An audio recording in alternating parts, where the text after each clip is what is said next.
Hello everybody, welcome back to Trash Comps. Today I'm going to be playing Nenukil carry. This will be featuring a pre-recorded run, but I'm showing these perks to you live here. So to start off with in this build, I'm going to be borrowing a bit of GA strategy that I've learned from him over playing a few games, because it seems like this character was built for it. So Andrin is going to be complete support with a lot of our speed control here. We're not going all in on the energy down this way because we simply don't need it. We are getting the extra stealth on heroes, increases damage done and healing done by 25% instead of 20, so we could have a little bit more stealth damage with Nenukil. We are increasing sharp by 1 because Andrin might be putting sharp on Nenukil. Really depends on what you get out of divinations. I also have fortify charges plus 1 because I wanted to test out the new parry card. Parry is a scout card that applies fortify to others if you have it upgraded. I don't think it's particularly good, especially in this build. Really just, I don't think it's good for this build, but it seemed like something that I want to try. Especially because I couldn't make Heiner work as well. Next up, we have the man himself, or the dwarf himself, I should say, Nenukil. Nenukil is going to have a lot of money. We are at 16 speed. I believe that was important for me. I'm pretty sure I left him at 16 speed. Yeah. Then we're going to have stealth plus 1 charges. The stealth that he applies to himself, he gets a little bit more damage out of it, 25% more with Andrin's passive. These are different from the perks I ran during the run because I actually had a better way. This is a better outcome for the perks. We are having Fury on this hero, increases damage by 5% instead of 3%. Bleed also deals more damage but can't be prevented. That's not going to matter too much because we're going to be killing enemies so fast we're not going to be taking bleed damage most of the time. We are investing a little bit in the piercing and slashing damage, as well as giving us a bit more sharp. This is mainly for the early game. I do plan to transition Nenukil in this carry version to fire. I'll probably do a pure physical damage later. I just wanted to try out the fire build first because it lets me use Cornelius, and it seemed like the easier of the options. On that note, we have full fire damage. We are adding a little bit more burn. I'm not going all in on burn because I actually think Cornelius will be applying enough for us for the most part. So I was going to let him do the heavy lifting there, especially with a new item that we have that'll feature during the run. That said, Bless on this hero increases damage done by 1.5 per charge, but no longer increases healing received. So going to make use of the blessed damage to the best of our ability. Next up is Cornelius. Oh, and by the way, I haven't mentioned it yet, but there are timestamps in the description below, so if you don't want to see the perks, you want to see the decks and the acts that the decks are used in, or just the boss fights, go ahead and skip ahead. Hopefully I'll give you a little bit more time to look at Cornelius's wonderful page here. We do need these extra fast charges. We are going maxed out on speed. We plan to speed manipulate using Andrin, having him go first, then give Cornelius a buff to go fast, and then Cornelius will then apply scrolls of speed to our other heroes. Actually very similar to the all mage run that I did a long time ago. At this point, I think about, oh gosh, over a year ago now. But yeah, that is going to be Cornelius supporting. We're using Cornelius because he can apply a lot of burn. He also just has good starting scrolls of intellect for us to use as support, and that's going to be it. The burn we need to get more damage out of Nenukil later, so the resistances are lower on enemies. Last up is Laya, but certainly not least. Laya is a huge carry support. Really, Laya just does so much as a support because of her card pool. It's kind of ridiculous, but it's awesome. I love Laya. Probably my favorite character they've added. Maybe my favorite character in the game, though Magnus is close.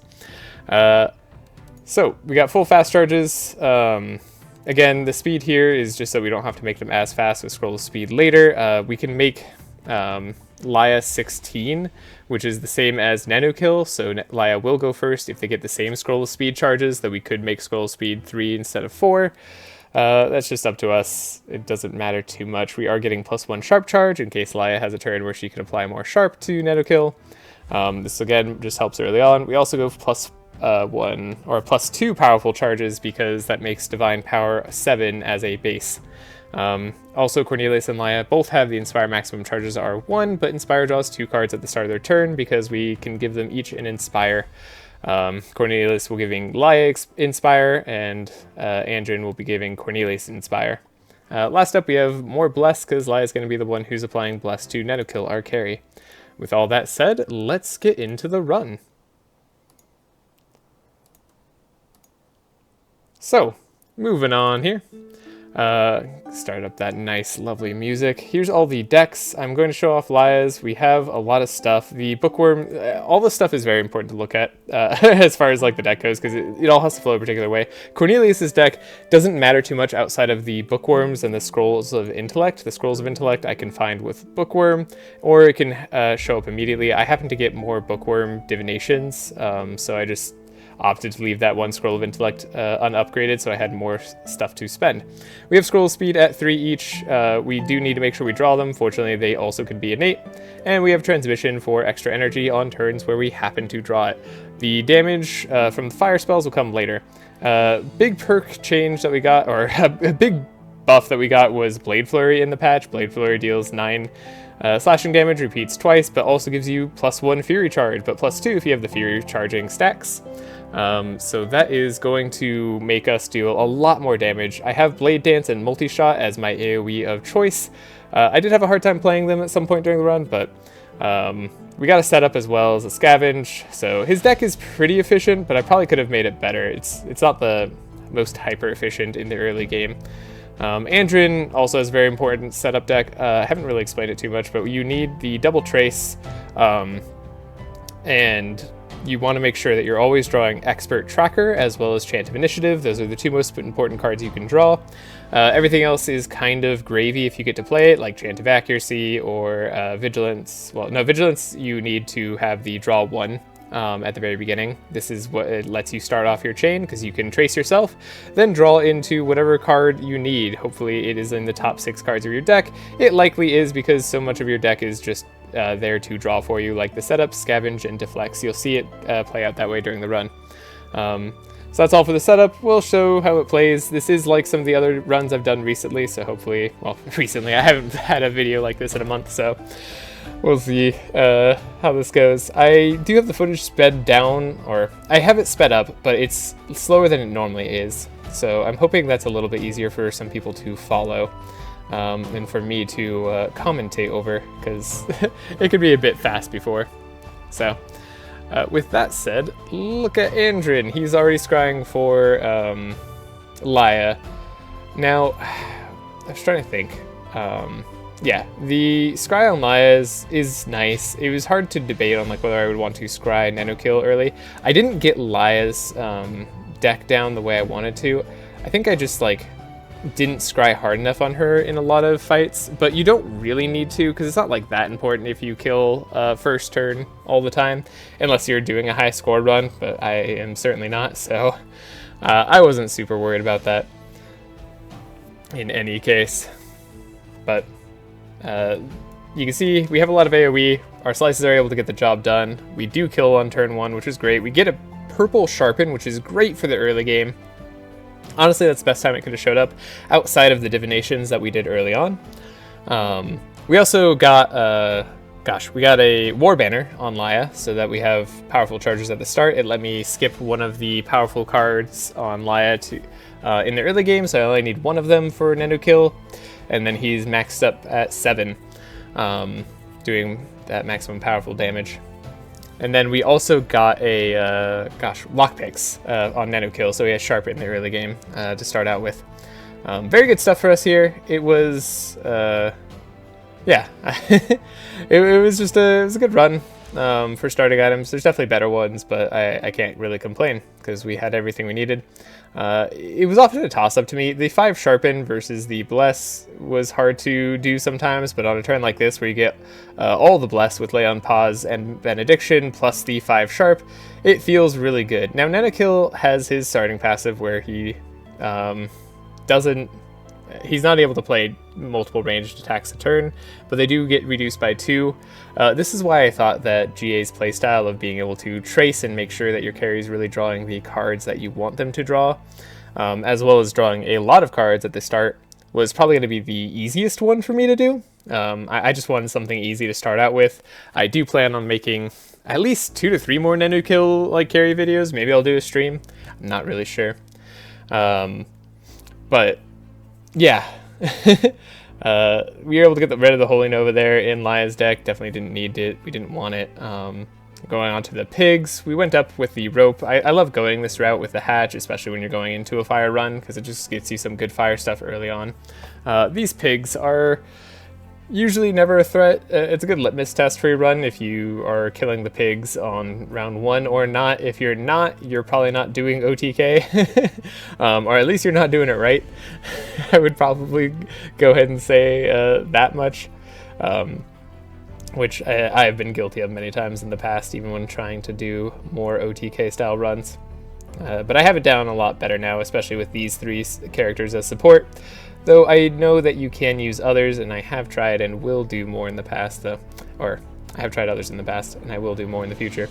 We get a purple chant of initiative here, which is fantastic. It does give Andrin the ability to go into stanza 2 immediately, and because we're always searching for chant of initiative on our first turn, we will basically always be getting that that stanza 2 at the very beginning. Now, that doesn't unlock like a whole lot of stuff that we actually want to do. Like, it's cool because you could play like a Ballad of Evasion early, or you could play a battle ballad early to get more bless on everybody, but you really don't need it on this team. It'd be a lot better if I was actually going with the sharp or the physical damage carry side of Nenukil.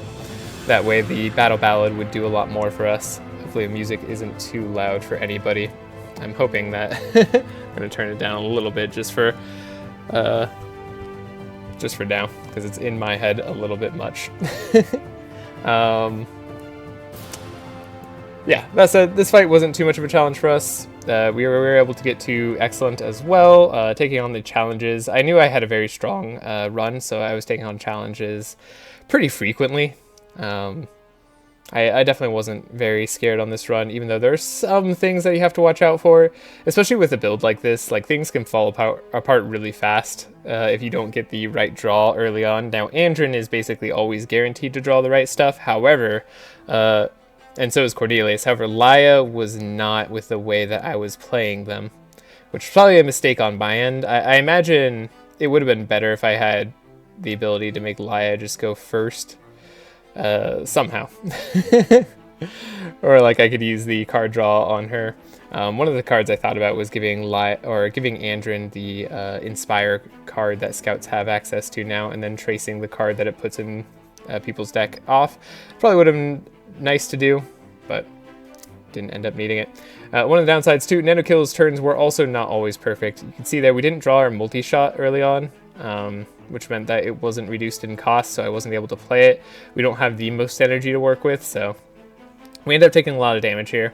I'm not too worried about damage for the most part, because unless we get 2 bad fights in a row, it's not going to be that impactful. I pick up a clarity there for extra powerful source, and I also got a purple setup on Nenukil, which is fantastic. Now we are going through the level ups. I don't want to level up Laia because it's just going to put a card I don't want to play into her deck. I do want to level up Cornelius because I like playing Hellflame. We're not always going to be able to play it, and it's not always going to matter, but Cornelius's starting hand is already set. Now, extra gunpowder is huge. It does let us do 25% extra damage, as well as when we play range card, draw 2 cards. So that is Nenukil's upgrade. That is how we're going to do more damage in that one turn kill style. So, Andrin, however, I was heavily debating whether I wanted to play Maneuver or whether I wanted to play Wild Hunt. Maneuver would help my consistency on Andrin quite a bit. But I opted out for Wild Hunt because I just like applying Mark, and I didn't know if I was going to have enough damage in the late game. Man, I've been talking a little bit fast, but I'm going to slow down on a second right now as we fight Belphyor. Now, the play pattern here is pretty similar. I don't think I've shown a full run with this play pattern. Again, sorry if the video is long. Keep in mind you can skip forward if there's any things that you want to see. I hopefully have time-stamped it correctly. I'm going to try time-stamping a bit more segmented sections so that people can more easily find the parts that they want. And I'll try to remember any hard fights that I find myself. Yeah, the setup does help our consistency quite a bit on Nenukil. Having purple lets us draw 3 and then put 1 on top and it costs 0 instead of the one that costs 0 and then you draw 3 and put 2 on top. So it definitely helps us dig a lot deeper in our deck. We want to be getting the Blade Flurry as often as possible. Doesn't mean we're going to take a lot of bleed damage because we weren't able to finish him on round 1, but I have full confidence we can finish him round 2 as long as the imps don't kill us. Fortunately, I didn't draw Piercing Howl. in the very beginning, so now I can draw it to slow the imps down to make sure that our team is going to be able to go faster. I don't have speed on Nenukil, unfortunately, though, because his armor gets rid of it at the end of the turn, although it does allow you to stack speed charges, which will be important for damage later on, but is kind of just a nuisance right now, because I really want him to be faster than these imps. I try to get the finishing kill with Cornelius, but I'm unable to do so. Thankfully, the imps are kind, and they decide not to kill Nenukil or anybody. Very lucky there, and we end up finishing off Belphyor. We get another Scroll of Intellect on Cornelius. I can't help but take that. That seems pretty good to me. We pick up a Scavenge on Nenukil. Scavenge lets us pick up more cards that we potentially could trace away or scry away with Laya when she's scrying for Nenukil. We get another Lockpicks, which is going to increase the amount of Sharp that we start with. I think it's just a +1 increase. I thought about Searing Dagger over Cornelius' starting item, but I opted for Bandages because we were pretty hurt and I felt like I needed some help. But Andrin takes the Bandages. Ha, that was smarter, yeah. Yeah, we go for the Rift here because we are planning to go down to the bottom. I like going for Forest Crown, specifically because it makes sure Andrin's always going to be faster than enemies. And if I get enough speed items on Cornelius, which I think I just picked up one, I will be able to always be faster than bunnies and fiends, which is something that I aim to do for Acts 2 and 3. Speed matters a little bit less in the later game, as funny as that sounds. Like, you just don't need as much of it to go first, because the enemies won't be as fast. I think it might cap out at like 23 speed. I think the gunners are 23 speed. But even so, they don't do that much damage on their first turn when they do go, so it's not too big of an issue.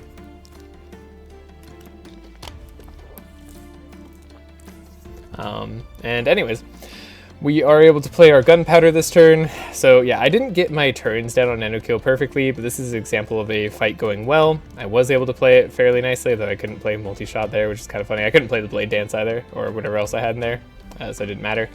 Having a purple Deep Darkness, I'm freaking out about it because I'm like, man, I want that so badly on Dark Runs, but I just don't get it. Now the upgraded Deep Darkness, the purple Scroll of Defense, I do opt to play because I'm going to be transforming Nenukil's damage to fire via the Lava Axe later on. I go for the War Banner here because I know that Laya, or I go for the War Banner on Cornelius because I know that Laya gives 4 powerful anyways. So it wasn't going to matter, and then having it happen every turn shouldn't matter too much for me on this run, because we plan to play mostly on turn 1, and then anything left alive will likely be very easily killable on turn 2. That's just sort of the game plan.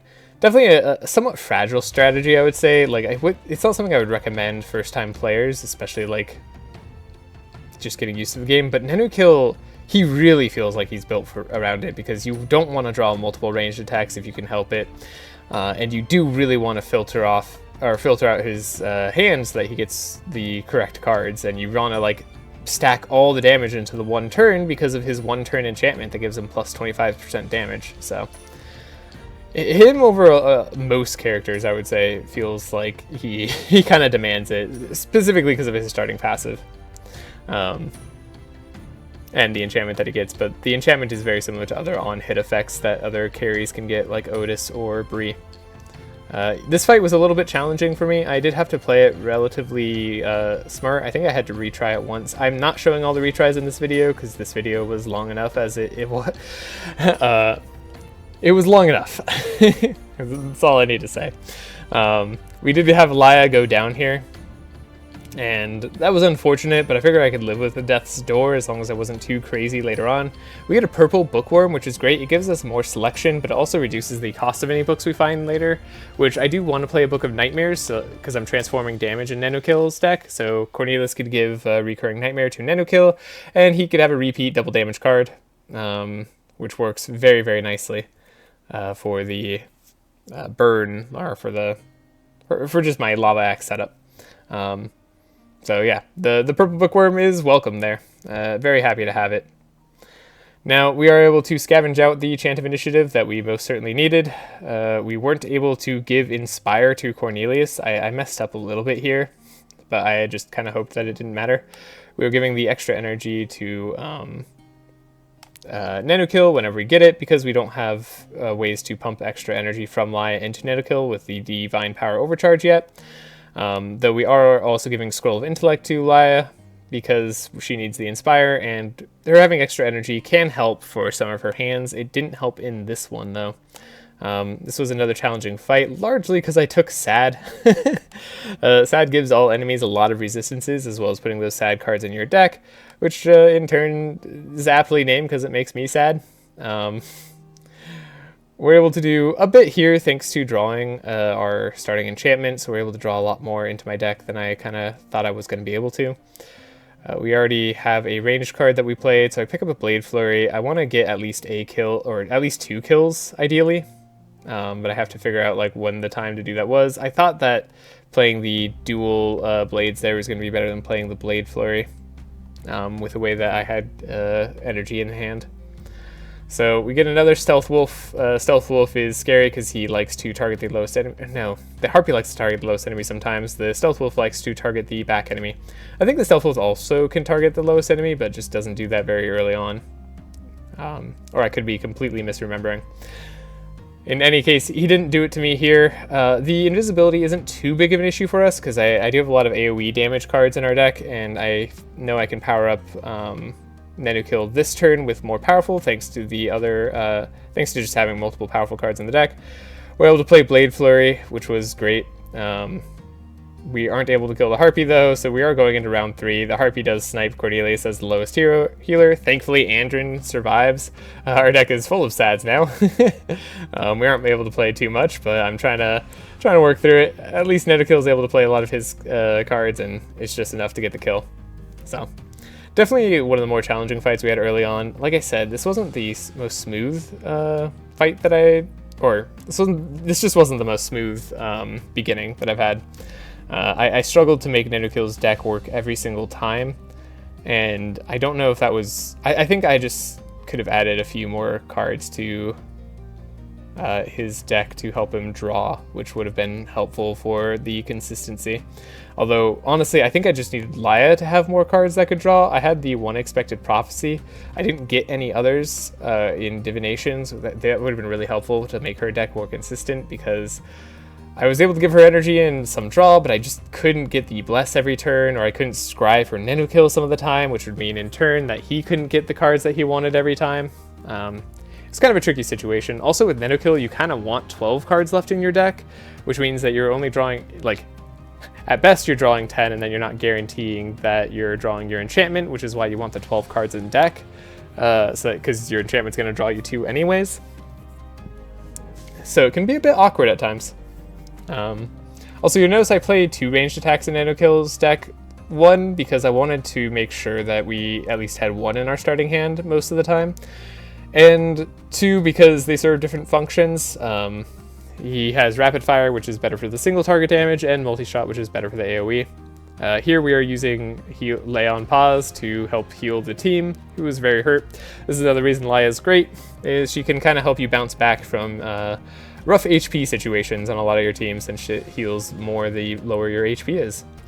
We are able to do a lot of damage here. I wanted to make sure I drew extra gunpowder before I played Blade Flurry. Then Blade Flurry comes next. I want to play another Blade Flurry if I can, but I'm able to finish them off with Slice. So we're able to take out the Dry Isle in turn 1. I'd say that's a pretty good showing of the deck. Unfortunately, Laya doesn't get a fantastic card here. Purple Hit and Run was really funny. So obviously Nenukil starts with hit and runs in his deck. I want to make a speed-based version of him, like where we just go all in on the speed cards. It's just a really hard strategy to make work on Madness 16, because so many enemies root or slow, or not root, shackle or slow you, and you have more often than not no speed, and you're not doing any extra damage for these cards that cost energy, and yeah, it's really rough. It'd be nice if they could have a buff in some way, or some sort of minimum damage threshold, but I guess that would make them a split damage card, and then that would make them really good. It'd be kind of like dual wield, but yeah, for balancing reasons, they're probably not going to do that. Not that I would complain. I'm very much a fan of having some powerful options as a player.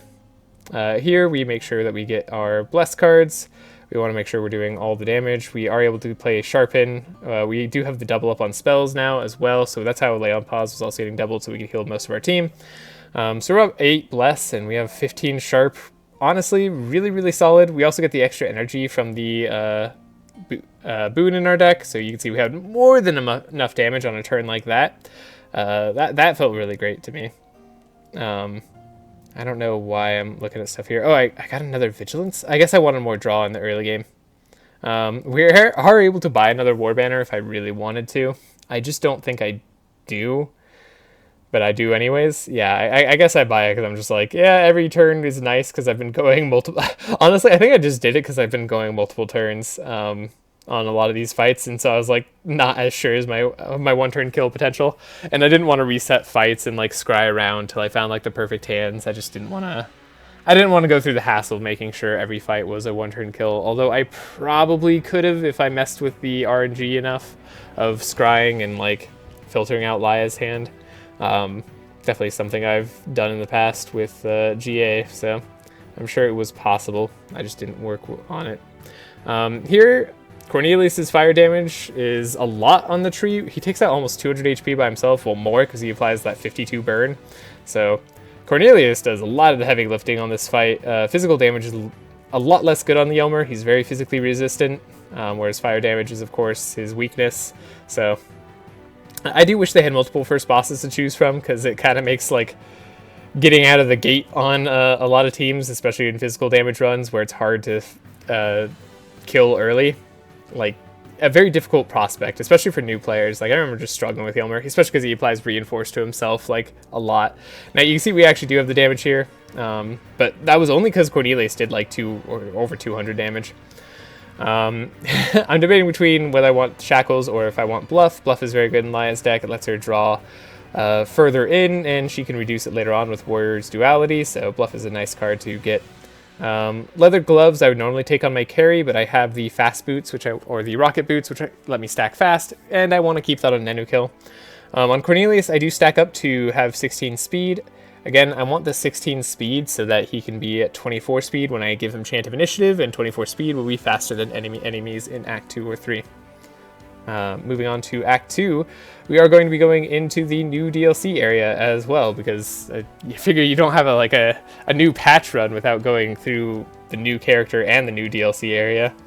Here's our shop. I'm going to skip ahead to show our deck edits. Feel free to pause. I'll note that we got Divine Power, probably the most important get for Laya here. We just got the unupgraded version because I was tight on shards. If you can, getting the upgraded version is nice, so you can overcharge it. For Cornelius, we picked up another Scroll of Intellect, just so we had enough. We also have full Scrolls of Speed, so now everybody can go to 24 speed at the very start, which is going to be perfectly fast enough. We get Fan of Knives on Nenukil. It's going to be my AoE of choice going forward, as well as pairing that with Volley, which will also be my AoE of choice, doing double damage. Volley gets reduced by 2, which is why I wanted it. In Andrin's deck, I forget what we did, but we made it more efficient. You could pause and see if you wanted to check it out. In any case, I do want to go up to... I wanted to check out what the rope option was again on the common event. I know on the uncommon event you can get like a merchant card, which gives like not the in-town merchants cheaper prices, but like all the out-of-town merchants cheaper prices. It's kind of a weird merchant card, but I wanted to try it because I didn't really have a plan of where I was going outside of Act 2. Though obviously I did end up choosing somewhere. But I'm not going to spoil that for anyone who's watching right now. We're still at the start of Act 2. In any case, now our game plan is always to have Divine Power on turn 1, whenever possible. We got rid of the other powerful source in Laya's deck, because it was just taking up space. I say that and then I just don't play it. Oh, because I made sure, or I had Laya going first because she could... Oh, yeah, because we had War Banner and it was triggering every turn, so I realized it was going to go up to 7 regardless of what I did there. And she already had her one other powerful card, so I didn't need the Divine Power to give the powerful. It would have been nice to have the Bless, but honestly, I think I spent it more wisely with doubling up the Lay on Pause and playing the rest of the cards there to have better filtering. So yeah, Sadly, extra gunpowder was on the bottom of our deck right here, so we didn't get the most energy efficient turn. If we had it earlier, we probably could have killed them all turn 1. They do a lot of damage to Laya at the very beginning. It is kind of tough to deal with. Thankfully, Andrin was able to purge all the thorns, one of the reasons to run Uproot on him, as well as just having that vulnerability. Vulnerability was something I was struggling to apply max charges of on the enemy team with this composition. I was hoping I wouldn't need it too much because I was relying on Cornelius to apply the burn, and in fact later on I know I don't need it too much. It just, again, this early game is sort of a struggle.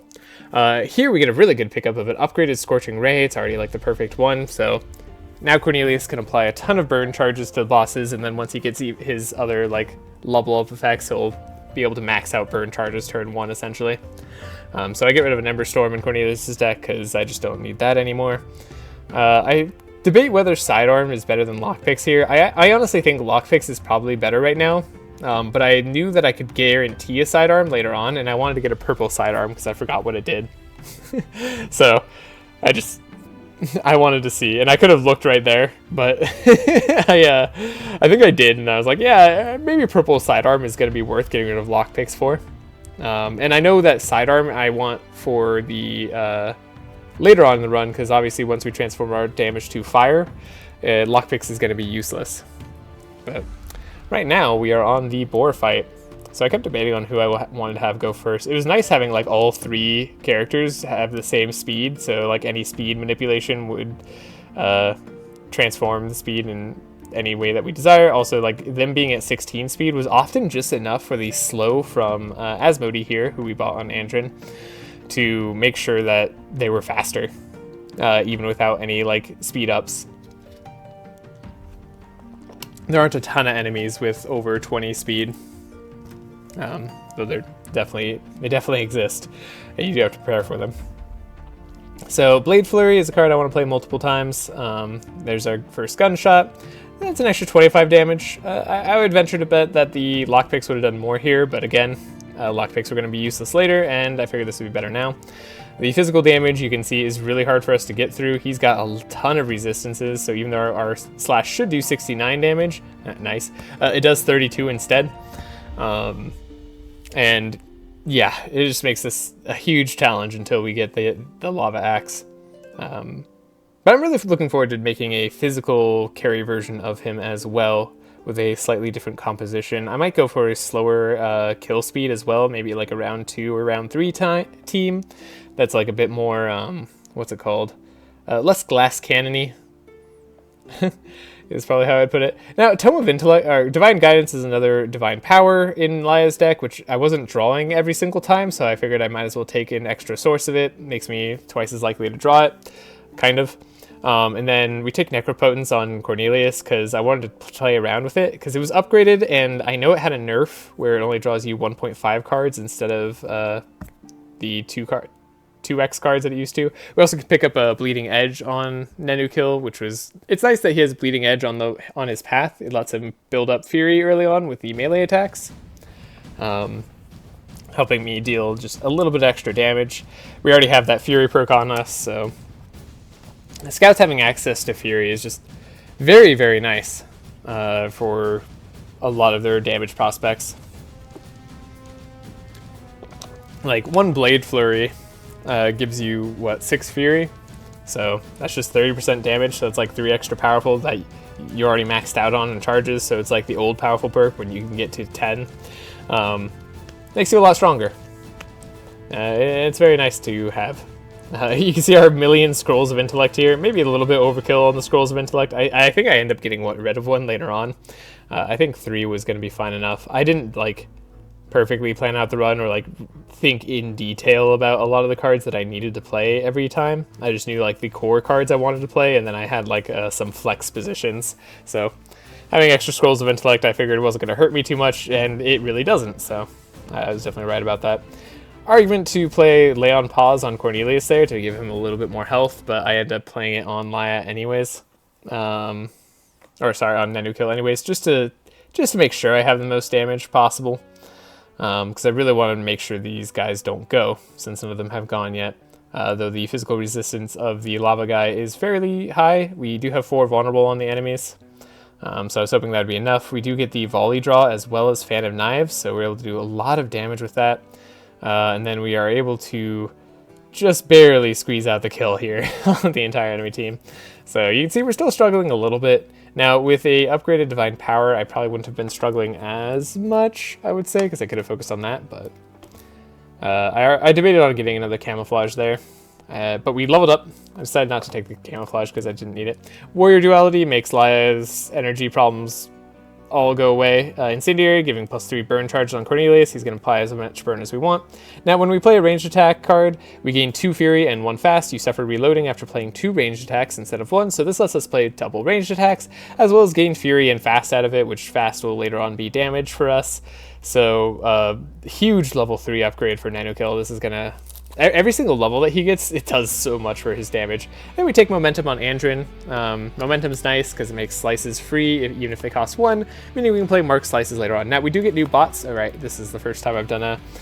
I mean, hopefully, if you wanted to know all about the DLC in Nenukil, you've seen my video or GA's video, or I'm sure some other person's content. I'm not going over the new content thoroughly in this one. This is more of just a showcase of doing a full run with Nenukil and a carry on Madness 16. So we do pick up a piece of the bot there. I did make sure that I had space for the bot. I wasn't going heavy into pets yet because I wasn't really sure what pet I wanted to, or what bot I wanted to have as a pet. So I just thought I'd play it safe, save my money or spend my money on something else, and get myself whatever pet or whatever bot pet made sense at the time. Which I think I picked up the speed version. And I think I did that for an important reason. But I'm sure I'll remember later. Now, of course, this Scroll of Defense has been a kind of pain in Cornelius's deck this entire time because it doesn't really add any damage to him. And honestly, he's probably better off just playing more fire damage cards. He always had extra energy, which would have probably led to me doing more damage overall throughout the run. But man, I saw that purple Fortify, and like it's the only time it targets anyone, and like I had the Fortify perk so that Nenukil like basically treats Fortify like Bless, well, without the Bless perk. Like it makes it 1.5 damage. So I really wanted to try it out, even though I didn't think it would be that good. We did get our purple gunshot though. He was really funny. It was purple anyways for the sidearm, so it didn't really matter that we picked up one earlier. But we have more than enough damage on this fight, just by 1 card, but still more than enough. So that was nice. We get another setup on Andrin, makes his consistency issues a thing of the past. And then we pick up another Fan of Knives. We get the Blowtorch because at this point I figure I want more vulnerable charges. It was something I was lacking, and so now I plan to give the vulnerable charges to Laya, and I'll have Laya be faster in general at 17 speed. Or maybe I gave her the powerful charges. I'm not sure which. She didn't need the powerful charges. If so, she also doesn't really need the speed, so it's sort of a moot point. But I think I started to want to expert tracker Laya more than I wanted to trace Laya, because Laya just needed to be digging deeper into her deck to draw more things. I get rid of the Divine Power here because we have Divine Guidance. It's the same energy efficiency for the most part. So I opt for that instead. We were able to play Scorching Ray. It hits all 4 of the enemies very nicely in a row there. Kind of a surprising thing for a random card to do, but it was cool. Get our Divine Power out. Again, Laya has just so much energy now thanks to Warrior's Duality. I love that passive. It's hard to make use of, I think, when you're first like figuring out the character and like making it work. Like you make use of it, but you don't have it at like max efficiency where you're getting all 4 charges every turn. But when you do get it working, it feels great. So I genuinely feel it's actually a little bit harder of a passive to use than something like the decrease all defense by 1. Or all ranged attacks by 1, or the when you play like 3 cards, you get energy refunded. It's, yeah, I think it's in a good spot right now, despite it probably being slightly overpowered. I think overpowered is good for the sake of just, I guess, newer players, or players who aren't building decks as strongly. Although I guess in this case, you're building the deck strong anyways. And that's people who could build their deck better. You get the reward here, so I guess it could be nerfed. Maybe I take back my statement. Here we get the rocket boots guaranteed. Again, it's purple, which is hilarious. It means I could have gotten rid of my rocket boots at any point, and I wouldn't need to worry about it. Machine oil is the card that Cornelius is getting, or the weapon. When you play a book, deal 4 damage to monster, or 4 burn damage to monsters, and apply 2 burn to all monsters. Sorry, 4 fire damage. You do that 3 times a turn. He's obviously playing all the books because he's got the Scrolls of Intellects and Scrolls of Speed. The rocket boots does give Nenukil +1 fast. So realizing this, I was like, oh, that's a little bit annoying. Now I have to change my Scroll of Speed on Nenukil. But I don't, because I have Scrappy who gives Laya +1 speed. So that was the reason I got the +1 speed. I remembered the important reason. Look at that. I remembered Rocket Boots was going to give +1 speed during the run. Trust me. And then I got the speed on Laya because Laya was going to be speed tied, or she's going to be 1 slower than Nenukil if I gave both of them a speed up. So since now they're both 17, I don't have to worry about that. That was the big benefit there of having the +1 speed on the robot. I knew it was an important reason. I remembered feeling that, and I was like, man, it was something really, really crucial.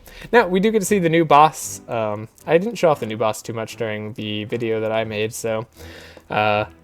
new boss, I probably won't show him. This isn't the best run to show him off either, because I'm planning to kill him very, very quickly. But you can see there, he does have a lot of the same types of cards as the robot does in the Forge, the broken down one. Obviously, this is a version of it from the past when it was working and its rider wasn't a skeleton.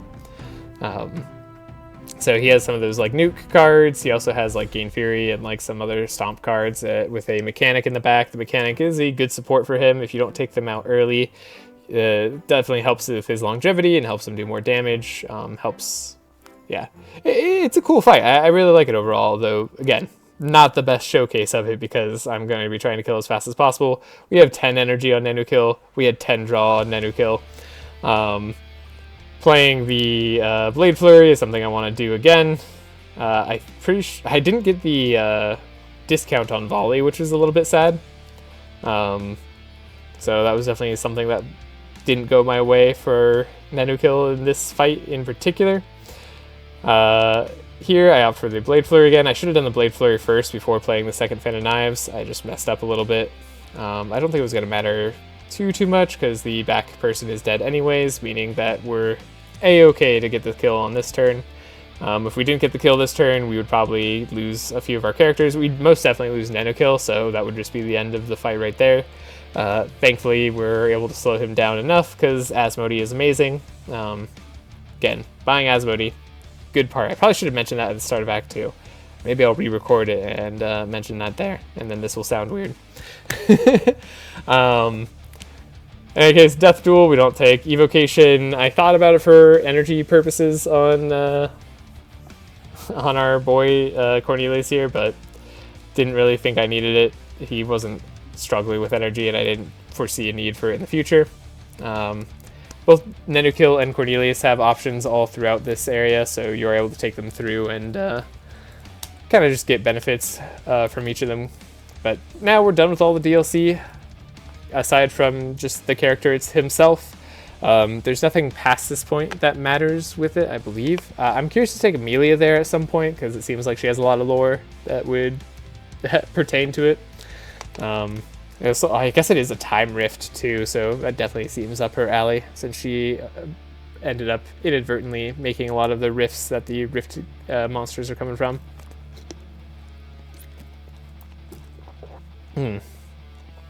Excuse me, gotta take a sip of water there. But alright, I take the bomb option here because I didn't think it was going to be too big of an issue for this fight. I'm feeling very confident at this point. We have the books on Cornelius, so he's able to apply a consistent amount of burn and just raw damage to enemies well before Nenukil goes, and yeah, I just felt very confident. Now, I couldn't play those delay responses. Again, Laya's deck wasn't playing out perfectly every time. I probably could have dug deeper each time and like made sure I was getting at least like the bare minimum cards that I needed. But I felt like I was doing pretty well already, which I think indicated by how this fight went is very true. We were able to get the kill on every enemy here on turn 1, so not a problem whatsoever. I pick up another Scroll of Intellect on Cornelius. Okay, yeah, that's why I get rid of the other one. Arguably, I didn't need the first one I bought, but we do get a Magic Tome, which is nice. Leia can draw an extra card here. She also copies a spell with that Dimensional Crystal that she picked up earlier. Dimensional Crystal was such a huge upgrade. It just means that you can double up on those blessed spells that you get. I think I got rid of Benediction though, because the goal is to not play Benediction, but Lay on Pause is still efficient when doubled, because it's a 1 energy for 4 bless. Otherwise, it's about the same as an overcharged Divine Power. So, although it will draw me a card as well now, so even more reasons to play spells. This fight has nothing too concerning. None of these... Well, actually, the slime is fairly physically resistant, so ideally I'd be able to do more burn damage to it. I was hoping the Scorching Ray would hit it more than the things, but thankfully the book also did some damage, and then Scorching Ray did hit the slime quite a bit, so I was like, yeah, that's lucky. We're probably set now. I messed up that turn order a little bit. Didn't mean to get Divine Power there, but I did anyways. We're at max powerful, max... was that max draw? No, that was almost max draw. It was max energy though. We got the cheap volley. We were able to play 2 ranged attacks a turn, although at this point it hadn't registered in my head. I was like, I can't play that rapid fire. Not that I would anyways, but like it just didn't occur to me that I could play it. We get a purple fanaticism, so I can have more energy. That's going to be important for when we're able to overcharge Divine Power. I don't take a Chant of Accuracy anymore on Andrin, because Sharp is about to stop being useful right after this fight. The Ignito fight can be a little challenging if you don't one-shot him. Like, even though I've been fine most of the time not one-shotting him, because we're applying so much burn, and he's gonna slow down our fastest character, which would potentially be Nenukil. No, it'd likely be Andrin, because Andrin's still got his fast speed from Forest Crown. So yeah, maybe I didn't have to worry about it that much. And we already had the speed from the starting the fight just regularly, that I didn't have to use these Scrolls of Speed, which again, could have played this more efficiently, got rid of those, but I didn't. Fanaticism will make sure that I definitely could play everything if I couldn't already, which I definitely could. I think here I could play double Divine Guidance. Yeah, I'm like, yeah, I see the play. I'm like, yeah, I do double Divine Power. We're going up to 12 Bless, which is decent. I didn't want to slow him down because I did want to hit before the boss got to go. Arguably I could have waited though. I'm not sure if there was a reason that I needed to hit him early other than just worrying about someone dying. But he usually doesn't kill early on. I guess it's nice to have the Blade Flurry hit him and not the spikes that he creates. So that's a reason to do that. We are able to scavenge Blade Flurry multiple times though, which I should have been doing. Honestly, scavenging Blade Flurry would probably be more damage, and like, yeah, I like completely missed the play like so many times there. Man, I'm sure some of you are very upset just seeing that play, but it's okay. He doesn't kill us like I expect. The spikes are gonna go, which worry me a little bit. Cornelius being faster than Andrin was a surprise, but then I remembered that he shackles Andrin, so that's why. And at the very least, Nenukil is faster than Ignito, and that's all that really matters.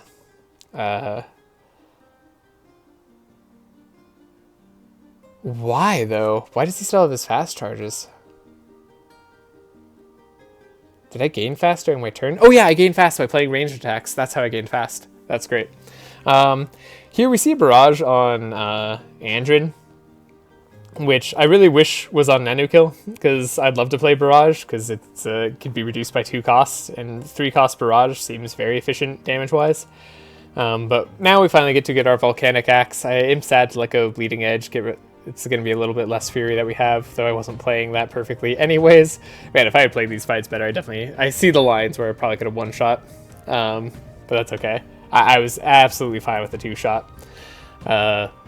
Lava Axe definitely makes our build come together here. I did opt to go to the Yellow Land, as I figured there could be some interesting items here, and mainly I haven't been here a lot, so I just wanted to go.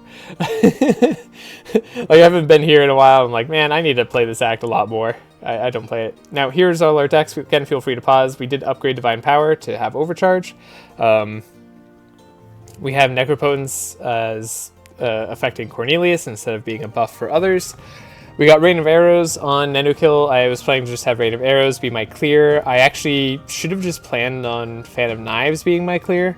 And then maybe played like a ranged attack that could have gotten reduced to 0 rather than buying Rain of Arrows. Not that Rain of Arrows was bad, I didn't need it. We have both setups upgraded, so Andred's deck, we can always go all the way through no matter what. Each hero getting a free upgrade sounds great here. I do have to face a SAD again in order to get there. Again, I was hoping Lava Axe was going to make this fairly consistent at this point in the run. Now that we're actually doing fire damage, Cornelius is going to be reducing the resistances of all the enemies with all the burn that he applies. And Nenukil should have full damage buffs on the fire damage, as well as the Lava Axe giving a little bit of extra damage. So I was hoping this would be okay to do. That's all I'm saying. In which case, it was nice to have more Ember Storms and just play those to get burn on and all the enemies. Getting up to around 30 burn. I believe it's 0.5% each, so that's minus 15% resistances. We also get up to 6 vulnerable on the front 2 enemies, thanks to our pet, and 4 vulnerable on the back 2.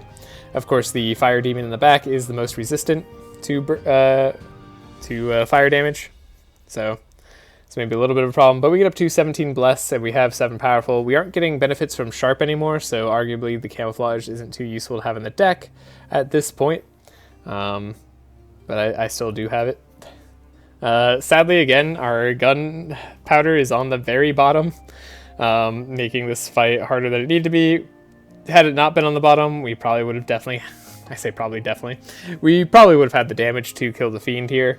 Not a big deal, the Fiend going all by himself, though, as he opted not to kill anyone or do enough damage to make me worried. Not that he had much of a choice in the matter. I do opt for the lay on pause here. He does get to go again, though, which is a problem with my speed. I don't have a lot of carryover speed. Rifty we bought on Nenukil as well. He's going to be doing extra damage that way. Parry, I do make sure I have charges for Andrin. It's the perfect parry card. I know Andrin's deck is good enough right now that I don't have to worry about it. We upgrade Bluff to be free. Makes it so we're more energy efficient. I upgrade Rain of Arrows because I didn't really have anything else to upgrade in Nenukil's deck, and having it do +2 more base damage seemed like at least something, since I'm planning to play Rain of Arrows all the time. We do get a pet trainer here, which is great. I debate whether I want to have Rifty steal an aura, or whether I want to have Andrin slow the entire team with Asmodee. I opt for him slowing the entire team, and then I'm immediately rewarded because Chaotic Wind is going to speed up the entire enemy team. So with that, the bunny would have been faster if I hadn't slowed the bunny in any way. But since I do, I don't have to worry about him. There's never a point where it's going to be beneficial to play parry. I really wanted to try to get fortify damage stacking on him. It just isn't as efficient as any other form of damage, probably because it comes with so much block, but we don't really care about the block. I do end up playing it anyways. There you go, that's 3 extra damage that Andrew provided. It's kind of like a Chant of Accuracy, except you have to pay a lot for it. And it protects you from damage if you end up getting hit. I finally have the Scroll of Defense applying more damage as well. I'm getting very excited. I'm like, yeah, I'm gonna have so much defense. It's great. Oh man, yeah. It's a way to power him up even more than I could otherwise, and I thought it was fun to take it that way, though arguably if I had been applying a lot more mark with Andrin, that would have done way more than what I was doing. And unfortunately, Nenukil still wasn't faster than the bunny, so we lose a guy here. Now, I do draw the Rain of Arrows immediately, and I also draw Volley, so I was fairly confident that I could just play Rain of Arrows and have Volley and finish off the rest of the team. But it's a bit of a shame having someone die. And then I realized that I had my enchantment in the deck. I don't know, it kept being at the bottom of my deck all the time. I think I was actually really unlucky with it, but it didn't matter too much. So he's definitely very serviceable even without the plus 25% damage. And I probably could have guaranteed it a number of times that I didn't I just didn't bother to like scry hard enough or go through the chain enough. Here, doing Laya's option on this uncommon event is the best outcome. The shop is a scam, so you don't want to do the other route. Doing the Dimensional Rift here, I'm hoping again for just like another spell copy. It's nice to have that on Cornelius, so that he can do double scrolls or double Scorching Rays, which will make sure that the bosses at the very end of the game are going to have a full 200 burn before Nenukil even goes. So that's some good stuff for us here. Rift Beasts, also, they're not very resistant to fire. Cornelius is able to take out some of their evasion. So Cornelius is doing a lot as a damage support and like providing a bunch of energy and inspire to the team. He's a very good character overall. He's great on any team that's going to be like making use of Fire Axe and doing that sort of damage. Good as a carry or a support, really. At some point I'm going to realize that Fan of Knives is one of my better damage options, and I can just do that multiple times over, but it's not this day. This day we take nothing, or we take a Find Weakness because it's better than the Wild Hunt card that I have. It applies Mark, it applies more Vulnerable, and I was still struggling on Vulnerable. We do get the Dimensional Crystal on Cornelius, so now he can double up a spell. And that's going to be that. I'm gonna take a pause for a second.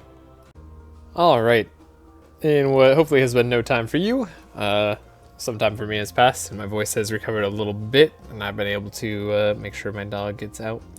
The dog that I'm house sitting anyways. Here we have a bit of a slowdown on a fight. Looks like this is maybe the start of a fight that I didn't remember to speed up exactly. I do record in multiple segments sometimes. If I have to like pause during gameplay, I like to just stop my recording and then record again. This does mean that sometimes I'll just miss going at full speed. So you can see what it is for me to play at regular speed. Very, very slow as I'm making my decision, sort of just thinking about things. I like to take my time as I play, so this is why I speed up the footage a lot of the time. That and the game animations are sometimes a little bit slow, although they're very fast on the enemy turn, so it makes it very hard to see what's going on, especially if you're not super familiar with the game. I feel like only those very familiar would understand much of what's happening in the videos on enemy turns, or even potentially my turn, although I'm trying to explain as much as possible what we're doing. Here I wanted to just make sure that we had Chant of Initiative. Chant of Initiative for the speed up is super important. The next most valuable card that we could get was probably going to be a Trace there, but I go for the Hunter's Mark anyways because I already had Wild Hunt, and I figured that would help me do a lot more damage. Surprised at how slow this footage is. Man, I really have like full slow speed this entire fight. I hope nobody minds that I am going through this entire video. I did want to show off my full run just to kind of give a sense of what it's like to play Nenukil carry. I think this is a good way to play him. Again, it's a little bit challenging, but it works fairly well once you get the hang of it. Here I forgot that I double up on spells, otherwise I would have doubled up on Scorching Ray most likely, though doubling up on Ember Storm there also wasn't a bad play given that there are 4 enemies out. Although I probably would have liked more single target damage on potentially the front enemy, though that wouldn't have been guaranteed, so you never know what you're going to get. With Divine Power being reduced in cost, we can overcharge it for a lot more. That's the general play. Benediction I did end up keeping in Laya's deck. I probably should have gotten rid of it by this point. It's definitely a mistake to have it here. God, doesn't it feel like I'm playing in slow motion after watching the footage at like max speed like this entire time? I'm so tempted to like skip ahead and like just get right past this part, but I didn't. So here we are. I want to show off the full runs. By the way, if anybody has any preferences, I know there's at least a few of you who stick around to this point, maybe. I don't know, maybe there's just like nobody and it's just ghosts in the machine that are watching at these points in the videos, but I feel like my retainment rate is around like 20% here, so I feel like that should be someone's around. Anyways, if you have any ideas of what you'd like me to do on these videos going forward, I am looking for suggestions. I'm trying to keep these edits down on how much time they take up for me. A lot of the time they end up taking up a lot of hours because this game just takes a lot to play all the way through, and then I have to cut it up and speed up and re-record afterwards or re-commentate afterwards. So it's at least like 8 hours of stuff going in currently. And I'm trying not to have that be the case. I pick up an adrenaline on Nenukil because we definitely have been having energy issues. We get the level up here. Level up, that's why I had this be slow accidentally. Didn't realize this contained a whole gameplay. But we get World in Flames, which isn't actually that good because we're not playing that many fire spells, but we do double up on a fire spell when we play it, so I figured World in Flames could potentially trigger multiple times. Fast and Furious is huge for Nenukil. It gives them +2 speed, +1 fury, and fast charges. And then every time when we play melee attack, we're going to be getting more fury. So, fury and fast? Yeah, I believe it gives us fury and fast, which is going to be just more damage. Now I did pay the felines earlier so that I could go to the secret room, which could get me energy shield, which is really bad for this run. And it's really bad, honestly, probably in every run, but I'm going to try to make it work with the next Nenukil video. There's a little bit of spoilers. So that should be fun. So yeah, if there's a different type of format that you want to see on these videos, for anyone who is sticking around here, let me know.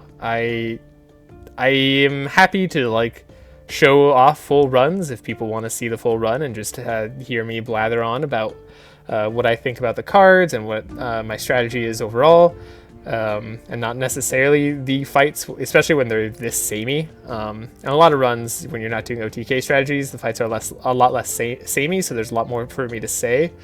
But if we're going on these types of runs, I am tempted just to like show key moments where we do like a floor fight, then we show the boss fight, and then we show like what we did for the deck edits, and that could be it. So if that's your preference, let me know, and I'd be more than happy to do that. It would save me time. I wouldn't be commentating on these videos for as long. This is just a style that I'm used to at this point, so I don't know if people care one way or the other. And yeah, that's all I'll say about that. Continue talking about the run. We did pick up a event here that would let us was it remove a card? Yeah, it was remove a card, so I ended up leveling up Laya and Andrin so I could remove their level 4 enchantments because I don't want them in the deck. It'd be cool if there's an option to let you not take the enchantments, but I guess that would ruin a lot of new players, or that would feel really bad if you just accidentally didn't take the enchantment. Here, I don't take anything. We get to remove 2, so I get rid of the Benediction, which I've been meaning to get rid of. I figure I should get rid of something in Cornelius's deck. I get rid of a Scroll of Intellect. Probably could have gotten rid of a Bookworm, but then I realized that I probably needed all the Bookworms because I have too many books in the deck right now. Get rid of a Slice of Nenukil's deck. Get rid of Andrin's main card, I think. Gosh, I'm like, dude, did I remember? Yeah, I didn't remember to get rid of Andrin's Riposte. So, Andrin still has Riposte. Laya was able to get rid of her card because I didn't have anything better to remove earlier, which was lucky me. We don't pick up anything from the treasure room, so I kind of just made back all the money that I spent on the felines to access the treasure room because it was 200 gold to do that, and I got back 50 gold for each person there. A little bit of a disappointment, but that's what you get. You're not going energy shield, the most godly of armors, giving -1 energy a turn. Kept struggling to find a time for Necropotence. I figured it'd be nice for when I didn't need the Boots of Speed. I could then get rid of Necropotence and give Cornelius more of a turn. Again, I don't really think that Necropotence should have been nerfed. The more I played with it this run, the more it felt like it had almost no space to be played. Like, it was probably just a dead card in my deck most of the time, or in my hand. And I feel like the people that it is good for would be players that are sort of experimenting or like messing around with cards that aren't necessarily as good, and it's a good way to like fix up your deck. In other words, like, probably if you're not playing as well, it is a good way to fix it, and it's a legendary card, so it's like you can't confirm it one way or the other. So I don't know why it needed the nerf. That's my 2 cents. Nothing we're really getting here. I think this is all across the Aldous music. It's supposed to be, but Mural, you just don't touch it. Doesn't get you anything good. Malice is the answer for the Hydra heads on this question. Again, didn't really have anything I needed to get here. I was just sort of like curious to come back here, and I knew I wanted to do it on a later run, and I didn't have any other idea of where I wanted to go, so I figured this would be fine. I probably could have gotten the key from like the Ice Act or something, and that would have been nice for me to have moving forward. But I would have had to spend 1,000 gold to get there, and I just felt like this is a fun place to go, because I just don't go here often enough. So like I said, Andrin, guaranteed to draw whatever I need. You see I have to get rid of the parry, I have to get rid of the post in his deck, and we have to draw all the way to the bottom. But we do get there. We're able to set up with Expert Tracker. We get the Chant of Initiative, making Cornelius fast enough, despite being slowed down by the upwind. And yeah, the rest of our team can also be fast enough thanks to Andrin just being stupidly fast and having Asmodee. We're able to slow down the entire enemy team that way. But yeah, God, Laya's deck is just so clean right now. Cornelius' deck also is really clean right now, outside of probably the Necropotence being questionable. It just feels like they're able to play most of the cards that they want to. I'm always getting Divine Power on... I make sure to always get Divine Power on Laya at this point. So I take away cards aggressively if I don't see it on the top of her deck, because you just need to draw it. And then ideally she draws some form of scry plus draw, so she can scry into it herself if she doesn't get it immediately. So we get the Fast and Furious, we get the plus 25% damage enchantment, and you can see how big of a difference it makes when we play Rain of Arrows. Yeah, just do so much more damage. The burn is enough to finish them off, thanks to Cornelius, once again. We got like 3 Rain of Arrows offered to us with Nenukil, so felt even worse buying it, and like... Again, I don't think it was necessary. It was cool to have the cost reduction on it. Having it be 5 costs instead of 7 is pretty big, but you don't get to copy it like Sylvie does, so arguably I could have taken the Fountain Pen there for Andrin, or for Cornelius. No, not for Cornelius. Was it for Andrin? Someone could have taken it there. I think it was Andrin, because there is a book that he can play. I was thinking about the create a song spell, I think is what it is. And that is actually a book for scouts, which is cool. You can pull off Inspire 1 on the entire team. I opt not to take it there because I was still hoping to get a Continuum Blade so I could apply more Mark and get more slices back in Andrin's deck, because that's just my preferred way of playing him. So here's going into Act 4 hoping for that Continuum Blade. The boss here isn't too bad. We are, again, just trying to get to Divine Power. We want to get as much energy as we can on Laya, so Fanaticism helps us out a ton here. Getting the purple Fanaticism was great. And then we get the cost reduction thanks to her passive, so we're up to 19 Bless. We get, of course, the full Powerful on Nenukil. He goes up to 10 energy thanks to the Boon card in his deck. I debated on whether I wanted to play the Blade Flurry first, or whether I wanted to play a second, but we end up playing Blade Flurry a second time here. We don't have enough energy quite to play all the stuff that we'd like to, but Nenukil gets to go again being stupidly fast, so he doesn't get the setup, but he had so much Fury from the turn before that it doesn't matter. 37 Fury is a lot. Architect's Ring here, very good. We get, whenever you play a skill, random hero gains 1 Energize, 1 Inspire. Sometimes that could affect Nenukil, and that will be useful on Laya. She didn't really have much else she was doing with her ring slot. I could have had more max HP by taking a second Onyx Amulet, but I wasn't too worried about the max HP at this point because I'm feeling very consistent with our decks and our card quality overall. We also have a lot of money going into this act, and hey, I see Continuum Blade. It's what I wanted. I also see Butcher's Block. This is a really big shop. Dimensional Crystal would have been big if I didn't already have 2 Dimensional Crystals. Butcher's Block or Dimensional Crystal was what I was debating for Andrin here, but Andrin having extra draw at the very start is very useful for consistency. So here are our decks at the very end. Picked up 2 Demonic Tutors that last act. Very good pickups for Laya. She's able to have even more energy efficient of a deck. Not much changed in Cornelius' deck, honestly, except for Book of Nightmares we have here. Yeah, we bought so we could give it to him. We bought Ambidextrous, we bought Poison Spray, we bought another Rapid Fire for Nenukil. I kept the Rain of Arrows because I kept thinking I needed it for the AoE clearing. I really didn't. The other card would have been more than enough, the melee one. I have Ballad of Evasion now on Andrin. I bought it because we haven't been finding any. We've been seeing all the carry cards. I also bought Slices on Andrin so that we could draw with them, and they're basically free because he has his Momentum from his level 3 passive. So he can play slices and mark up enemies. It's great with Wild Hunt, especially makes it so we can get up to like 50 mark on the final bosses in case we want to make sure we're killing them turn 1. And they also just kind of count as deflects now, deflects that apply mark, and more mark if we have Wild Hunt out, so fantastic choice for us. We're able to play Battle of Evasion early on here. Like I said, we could guarantee Chant of Initiative, so if we could guarantee a song spell in our hand that is a double stanza requirement, we're able to do so. I always love it when that works out. We are able to double up on Scorching Ray for Cornelius, so that's a lot of burn on all the enemies there. Maya is able to get a lot of the cards that we want for her too.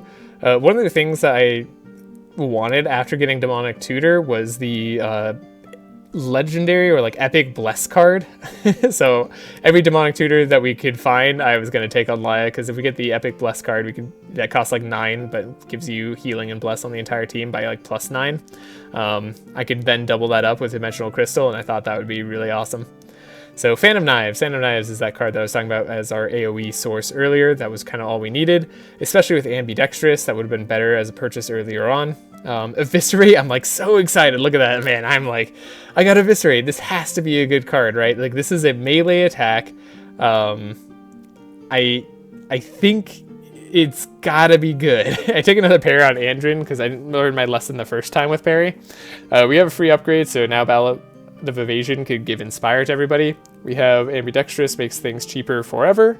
We take the Book of Nightmares upgrade. Yeah, getting the free upgrade here was huge because I bought a lot of cards in hopes to get upgrades later. So getting it off of our first fight was very nice. We upgraded that Demonic Tutor to the wrong version, but that's okay. It should be the 6th version because the vulnerability it applies to us just doesn't matter, since we're going to be fairly confidently killing on turn 1. The meat that we get is nice for Andrin's consistency. Again, get to play the slices for free. It's not a ton of damage, it doesn't matter that much, but it does make me feel better inside. And at the end of the day, that's more important than anything else, right? Now, at this point, the Expert Tracker played on Laya is just for the searching purposes. I probably should have played it on Nenukil because he could actually benefit from the Inspire, but I figured I was going to have enough Inspire with Scrolls of Intellect anyways that it wasn't going to make too big of a difference. And we'll see if I was actually right, because I should get up to +5 Inspire, if that is the case. Which, yeah, I feel like it's going to be. The other thing that Battle of Evasion does for us is it does apply buffer early on, so now we can delay response without worry anytime we want on Nenukil. I can get the Divine Power kind of for free, except I drew a bit too much through my deck, so it ended up costing a little bit of energy until the Warrior Duality card kicked in. We get his enchantment where he does more, he gets more fast charges and fury charges when he plays melee cards, but I had a really awkward time trying to figure out what I wanted to play first. So I played the Nightmare for free. I wanted to Ambidextrous into Fan of Knives. I really wanted the Blade Flurry so I could have some fury build up before I play Fan of Knives, because that's going to be my big AoE finisher. At this point, I like put Rain of Arrows back down. I'm like, wait, yeah, I really don't need Rain of Arrows. We can double scavenge the Fan of Knives since we had double scavenge from the beginning. So yeah, with Ambidextrous, that's just a huge upgrade. There's a Fountain Pen. I could have had a purple Fountain Pen at this point if I had bought both, but it would have been a lot of money. So no guarantee I would have been able to do that. Also, finding a second one is just luck. So we take nothing from that shop. We do Frozen Hands here.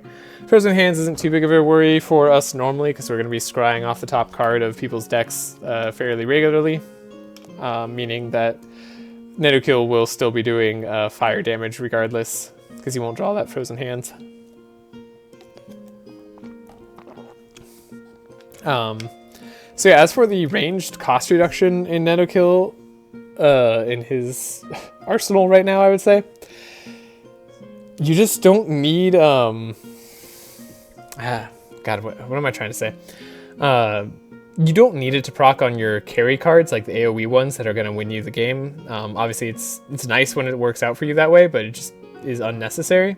We do double Demonic Tutor here. That's going to be guaranteeing the Divine Power because we only had 6 cards left in our deck, so we are very free cards.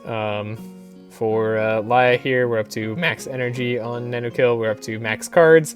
Max cards is a little bit awkward because we kept putting a card in our hand with Gunshot.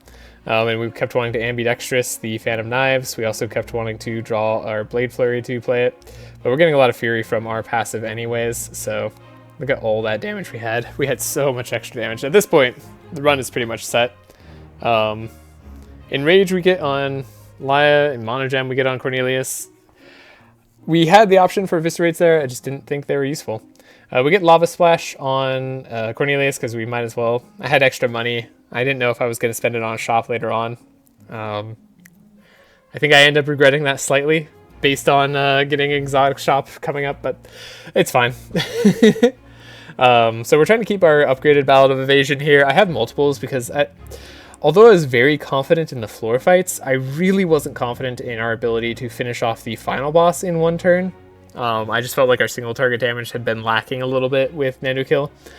And that was largely because I was forgetting that I could just play Blade Flurry a bunch. I was hoping that Eviscerate would help out, because Eviscerate is a single target, but it costs 7, and even though it repeats 3 times and it is double damage, it just doesn't do as much damage overall as Blade Flurry does, because unless you're at max Fury charges, getting that like 5% buff for every Fury charge ends up working far more damage into your run than playing a 7 cost Eviscerate, because you can play two Blade Flurries and still not have played an Eviscerate.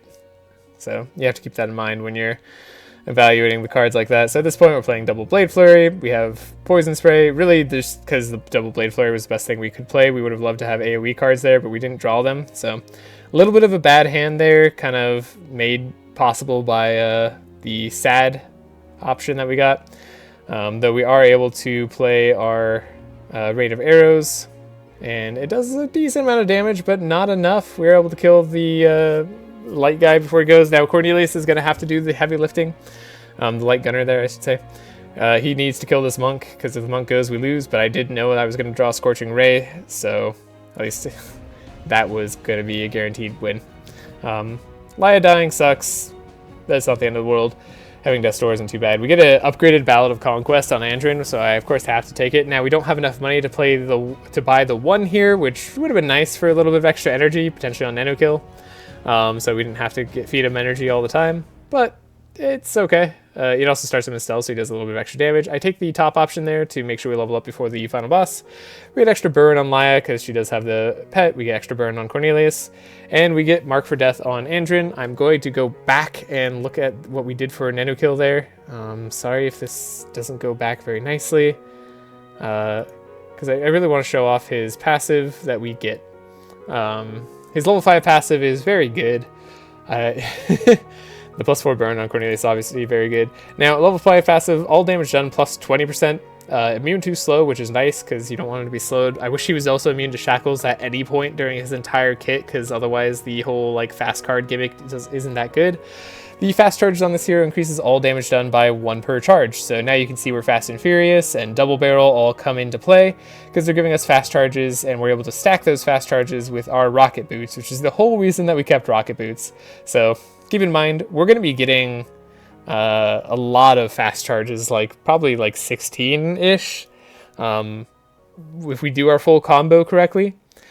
And that means that we're going to have plus 16 damage, and Magnus's level 5 is plus 7 on all damage, and I don't think that's a bad level 5, so yeah. Obviously you take Andrin's plus 3 Mark, because I'm going into the Mark build, because I love Andrin and his Mark build. It's just the way I like playing him. And yeah, Nenukil should be totally fine on damage now. Again, I'm not sure about the final boss, just because I haven't been playing like the most single target damage. But I'm hopeful that we can get through it, especially with the Battle of Evasion. Though if I can, I always like to do as much damage as possible to those bosses, at least in a single turn. It doesn't have to be the first turn for me. I like seeing the high damage numbers. Something about it makes me giddy inside. So we give the transmission to Laya there to give her extra energy so that she has more Bless she can put on Nenukil. She's playing pretty much all her cards for free at this point, thanks to the Demonic Tutors getting Divine Power and just her Warrior Duality passive. We're not even making full use of it. We're able to power up Nenukil to plus 27 bless. Now, he's a little bit slower than I would like, because we didn't get the extra boots of speed, but I figured letting the gunner go wasn't going to be a big deal. Again, it wasn't. They didn't do a lot of damage. We also didn't get Rain of Arrows immediately, which is a little bit unfortunate, so we had to opt for our Fan of Knives damage instead, and it was more than enough. Again, Fan of Knives totally could have carried me through. I'm going to keep that lesson in mind for when I do Sharp Nenukil build, rather than Fire Nenukil. Guardian Angel, I was debating whether I needed it or not for the Twins boss fight, because the Twins boss fight can sometimes be extremely brutal. You could play Guardian Angel on yourself, though, with Laya, and then she could survive, because they only do a ton of damage to the first row. They have the Shield Slam that they do occasionally as well, but if you can make your first row person extremely tanky with some either high amount of block or high amount of HP or reinforce, just high physical resistances in general, you should be able to survive fairly well even with all the vulnerability that they stack on you. Heiner is a very good example of doing that well. Reinforce makes a huge difference. If you don't have that though, they can just one-shot your front guy with very little block. They put the amount of block that they put on themselves in their single turn is usually more than enough, so you have to be a little bit cautious about that. Again, we are trying to do as much damage as possible in one turn, though, so we're hoping to one-shot at least one of them, if not both of them. That way we don't have to worry about the insane amounts of damage they're about to do to Laya. Ballad Evasion is also a way to survive their hits. You can survive the first guy's Shield Bash, which is one of the most damaging moves. And then depending on what the second guy is doing, you might avoid all the damage or just enough of it to survive. So we do get lucky. We get our Blade Flurry early here. We have Rain of Arrows. We are able to do another Blade Flurry. Again, my main concern was killing one of these targets, because as long as one of them was down, I was certain I could win the next turn. So I'm just ambidextrousing on Blade Flurry now. We have a lot of damage still left in hand. I'm able to 100% get the kill with the Nightmare there. It was just a ton. Meteor Shower on Cornelius. Sadly, I haven't been finding any of the zero cost cards, so I do take it in case I end up getting it. Now, we get a really big pick here. Mirror of Cassandra. Obviously huge. Archmage Book, drawing an extra card for Laya is great. Crusader Helmet gives Cornelius more damage. Mirror of Cassandra doubles any card we play on Nenukil first turn. And somehow this is a run where I don't play Cloud Song, despite it reducing the cost of cards by 2 permanently. Had I not had Mirror of Cassandra, I would have been picking Cloud Song on Nenukil so that he could ambidextrous eviscerate into even cheaper cards, but unfortunately Mirror of Cassandra is just probably the best item in the game. Maybe tied with Straw Hat, depending on what your build is like. Straw Hat might be a little bit better. But yeah. Mirror of Cassandra doubling up your best card most likely on your carry is huge. So with that, I figured surely Eviscerate's going to be amazing. That is the whole reason we took it after all, was so that we could ambidextrous it down. Now, we weren't finding any ambidextrous throughout this entire run, so you could have a much crazier run than I had. I honestly got kind of unlucky with a lot of the melee picks that Nenukil was giving me. He wasn't giving me a lot of the carry cards. I accept that. He gave me Scry in the beginning. We had that Blade Flurry in the beginning from Divination, which was nice. So it's all fine. Now here we get our Divine Power. We're able to play enough of our... God, we draw through a Dust Door and we still have 7 energy. We're able to play so many cards that we just make use of Warrior's Duality to a high degree and give us 21 Bless on Nenukil, of course getting it up to that max powerful. This is a perfect turn. We get Blade Flurry, we have extra Gunpowder, so we can do the extra damage. I don't see it in my... Oh, I copy something first, and that's why I didn't play... I just don't see extra Gunpowder in my hand. I'm just like, I don't need it. Heavenly Blessing, there we go. That's the legendary mythic card, whatever it's called, that I was looking for on Laya. Now I can buy a 1 ring. I have a ring slot open. I could get Turbo Boots on Nenukil, but it's completely unnecessary. It's a 4% resistance upgrade. It otherwise does the same thing as Rocket Boots. Get rid of the Dust Door here. Or, no, I don't get rid of the Dust Door here. I know I can get rid of it later at the camp.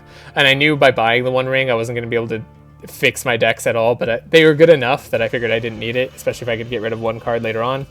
Heavenly Blessing, we want to stay at the 9 cost because we're planning to play it for free. We could pretty much guarantee play it for free with the way Eli's deck is working right now, so that was making me happy. The Mass Invisibility on Cornelius isn't too useful, but I keep it anyways. We want to upgrade Poison Spray so that it's free if we draw it in our opening hand. At this point, I kind of wanted to get rid of Rapid Fire. I definitely want to get rid of Rain of Arrows, more so than anything, though. So that will be my priority number 1. I'm going to be honest, it was probably a mistake to buy the One Ring.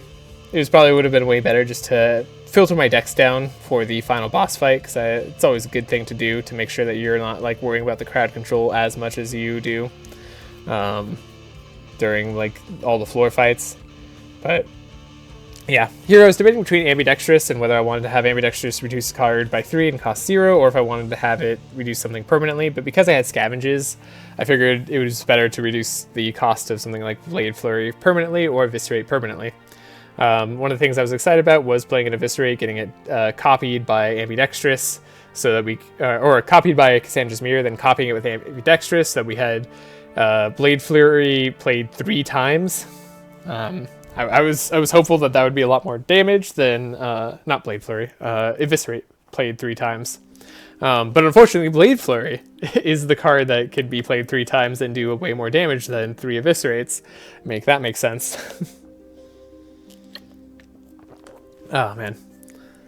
Not that I'm, like, super salty about it, but it's just a little bit sad to me that a epic card is just not better than a rare card that is at, I don't know, it's, even when they both cost 0, basically. Although I guess the Eviscerate, I still have to play it for 7, so they don't both cost 0 initially. But yeah. Anyways, this fight, I'm not too worried about it, even though I wasn't able to fix my deck beforehand. We're able to double up on cards. We have World and Flame, so we're playing just a ton of burn to everybody. You could see a single target would have been easily up to the max 200 burn. We were able to scry away our cards there. I have to play a little bit cautiously so that I can make sure I double up on Heavenly Blessing if I wanted to play it. I didn't have a way to put it back on top of my deck just yet, but now I do, and now I can play Demonic Tutor. I can get it for free, and now I can... I didn't have my spell copy. I played a spell earlier to draw. That's okay. Still, I was able to give 9 Bless for 0, essentially, which, that feels great. You get the extra Gunpowder. We have Fan of Knives. At this point in the run, I realized that Fan of Knives is more than enough damage. We're still not playing extra Gunpowder, because who needs extra 25% damage? It just doesn't matter. I feel like at this point I'm doing it on purpose. I'm pretty sure I am. Just not playing that extra Gunpowder, because, like, who needs it? You don't need the damage. Get rid of the Death's Door. We get rid of the Meteor Shower in Cornelius' deck, because we're not going to be able to play it. We get Rain of Arrows in Nenukil's deck. And we can get rid of Parry in Andrin's deck, because we're never really playing it. Here we get Nenukil's option. I'm not much for the lore. If you are, feel free to pause during that section. Nothing against it. It's just not why I'm playing the game as much as I am. At this point, anyway. Yeah. So, here we are on the final boss hand check. Already scrying with Andrin, trying to make sure we're drawing the correct cards. Same game plan we've been going with most of the run. I do have to draw relatively carefully. I didn't get like a good opening draw here. We have a purple Last Reward, which can get us a Vanish card for free. So I'm almost certain I can dig through my entire deck, depending on how I play. I get an upgraded meat there because I can give Cornelius 1 extra Fortify, gives him a little bit extra damage. It's not going to matter that much, but it is entertaining to me. Here we want to play the Battle of Evasion so that we have Inspire on everybody. I just wasn't sure if I was going to survive the first turn or if I was going to kill him in 1 turn. So I played a little bit cautiously there rather than playing the Battle Ballad, which I would have liked to have played. Book of Nightmares being reduced by 1 cost thanks to the purple book search card. Name escapes me. Is also very nice. Do a little bit of damage to hand check.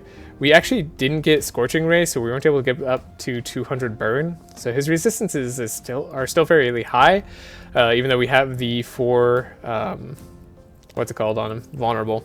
So we wanted to make sure that we only have 6 cards left in deck by the time we play our Demonic Tutor.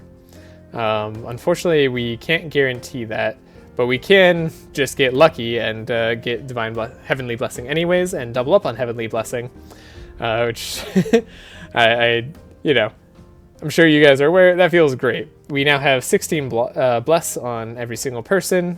Of course, they would be healed too if they were damaged, but we didn't have to worry about that. We have the extra energy from Enrage there, so I figured it wouldn't hurt to go into that. We can give extra energy and energize if we felt like it. Nenukil is all set up though. Now, at this point, I need to make sure I'm doubling up on Eviscerate, because I wanted to ambidextrous Eviscerate. We play our extra damage card, which I could double up on, but it wouldn't do anything. You can't have two of the same enchantment stacked on you. We don't get our Blade Flurry early on, which is a real problem, and we don't get it later on either. So now I need to play a ranged card in order to get Blade Flurry. But the only ranged card in my deck costs 3, and I need to draw Adrenaline now with it, but I don't. So Adrenaline and Blade Flurry, bottom of the deck, very unfortunate.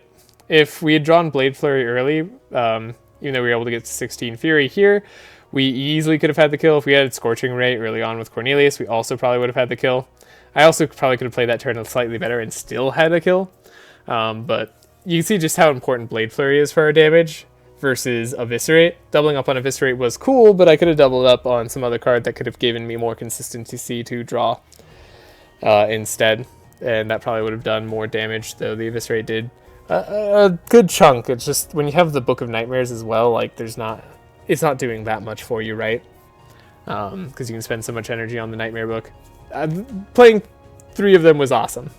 It's not as much damage as getting more Fury. Now, we do get the... or we don't get lucky here. I wanted to get Wild Hunt before I played the Slices, but we don't have that luxury.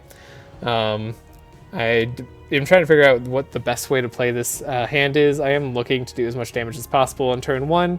I think we can survive a turn, especially if I play a Ballad of Evasion, but I don't want to risk it if I can help it.